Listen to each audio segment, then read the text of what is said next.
Hello and welcome to my YouTube channel. On today's class, we'll be making a 2D or 3D applique that you can use to design your dress or fabric. You can also attach it to your fabric or your sleeve just to create a design. First, I'm going to be marking my starting point. So for this 3D design, you can make it with a copper wire or you can make it without a copper wire. So I'll be leaving a picture of a copper wire for those that don't know what a copper wire is. But for this, we are going to be making it without a copper wire. So first, I'm going to mark out my starting point because I'm going to be drawing or marking out my design first. So after marking your starting point, the next thing you're going to put into consideration is the size of the design you want to make. So the width I'm going to mark out is 3 inches. So this 3 inches is not standard, depending on the size or whatever you want to make. So I'm just going to mark that 3 inches down, and I'll take my ruler and I will connect, drawing a line.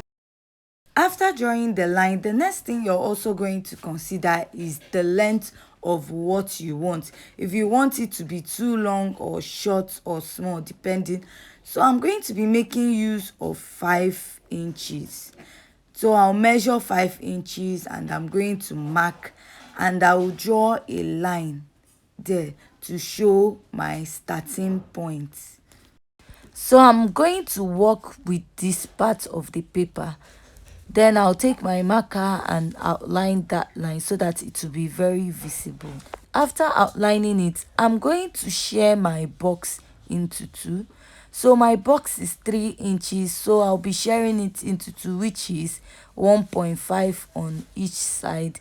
I'll mark a line dividing it into 2, and I'll take my rule and outline the line. So from that straight line I marked, I'm going to place my tape and I will divide what I have into 2. So I have 5, dividing it into 2, I have 2.5. I'll go ahead and mark and then draw a straight line. The reason why I'm marking out my box this way is that I want to have an even design. Then I'll cut out the excess on top because I won't be working with that part. So the next step is to draw out the design or shape you want. Then I'm going to carefully use my pencil and connect my lines. So this is where the line you marked earlier comes in. It acts as a guide or design when drawing out your pattern or design, to know where to stop and know where to start.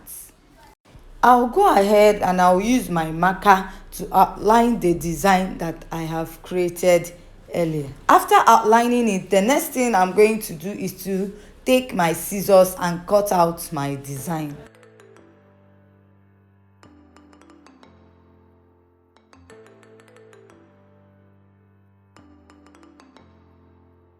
So after cutting out, this is what I have.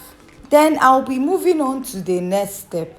The next step I'm going to take is to infuse my gum stay to the material I'm working with. So you can use a gum stay or any stay of your choice once it's going to be stable after ironing it. So this is the fabric I'm working with. It's just a scrap fabric that I have left, and I'm going to infuse this gum stay on it. So if your gum stay is not thick enough, you can double it. So I'm going to be ironing my doll face to my gum stay. So I'm going to be ironing the wrong side to the shiny part of the gum stay. So it's best to infuse your stay to your fabric, with that way you can easily cut out your pattern. Because most times if you cut out your pattern before ironing your stay, it might alter the design that you have created. So I'll go ahead and I will iron my stay on my fabric.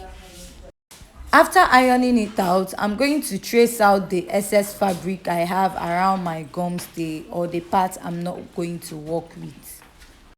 So when ironing, please be careful. If you notice I have a little bump there. The next thing I'm going to do after that is to place my pattern and cut it out all through.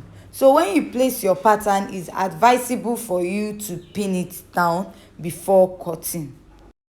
After pinning it down, I'm carefully going to trace out my pattern or cut out my pattern.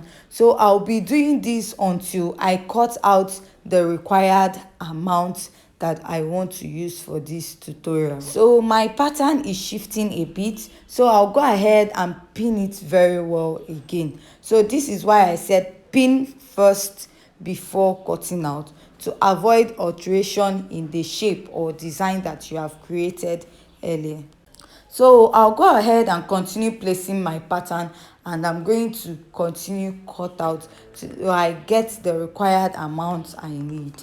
Please, at this point, if you find this tutorial very interesting and educative, don't forget to subscribe to my YouTube channel and give this video a thumbs up. And also for my returning subscriber who has been supporting my channel all through, thank you for your support. I really appreciate what you have been doing for my channel. So here you have it. I'm done cutting out the patterns I'm going to be using for today's tutorial. I just have 5 designs or pattern. So it's not compulsory for you to just make use of 5, depending on the amount you're making or the design you're creating. I have the next step I'm going to be taking. I will turn it around. I'll turn all of them around. So what I'll be doing, I'll be putting my fusible web on it or my hemming gun. So I will be placing my hemming gun on it.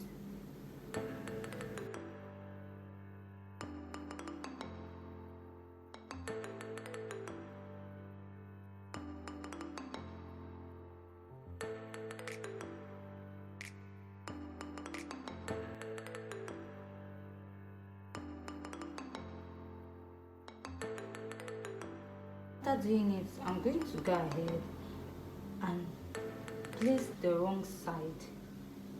This is the wrong side and this is the right side. So I'm going to place it on it. So afterwards, I'm going to iron on it. So what I'll do is I'll iron it gently.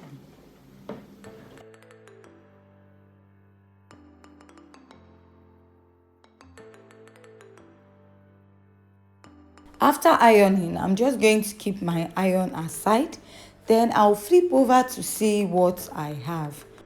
So this is my design. If you can see, it is still on the material I ironed it on. So as you can see, that part is moving. I'll go ahead and I will iron it for it to be stable.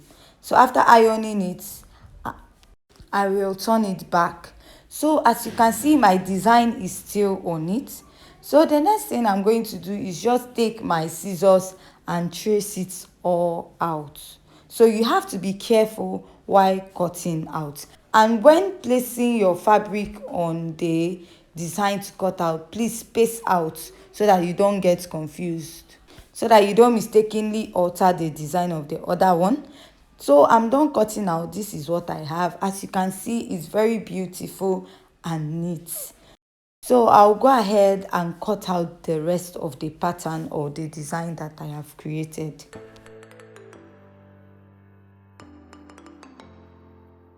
So I'm done cutting my pattern. So this is the beautiful design or piece that I have created. You can also go ahead and create your own design. So the next thing I'm going to do is to attach the block chain or stone chain on my design around it. You can also top stitch it with the same color of thread if you're not comfortable with what you have. So first, before I attach it, I'm just going to use my gum and attach it to it. So you can make use of the gum you have, but I'll be making use of a candle gum. So here I have it, my candle gum. I'm going to put the gum round it, and I'm going to attach my stone chain. So you can do it gradually to avoid making mistake.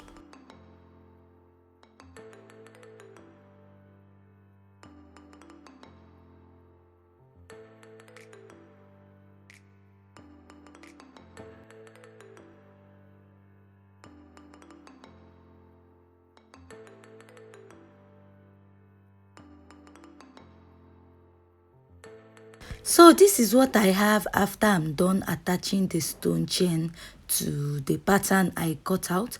As you can see, it's looking very beautiful. So I'll go ahead and I'll also attach my stone chain to the other patterns that I have cut out or created to give it a finishing touch. So I'll also bring it to show you my final look of what I have created so far.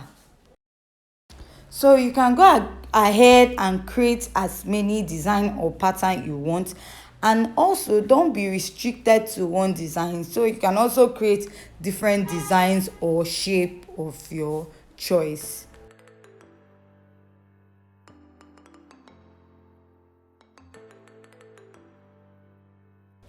So I'm done attaching my stone chain to all the 5 patterns that I cut out, and this is what I have. So you can use this to create designs on your outfit, or you can use it to create designs on your sleeve. Just be creative with whatever design you want to make.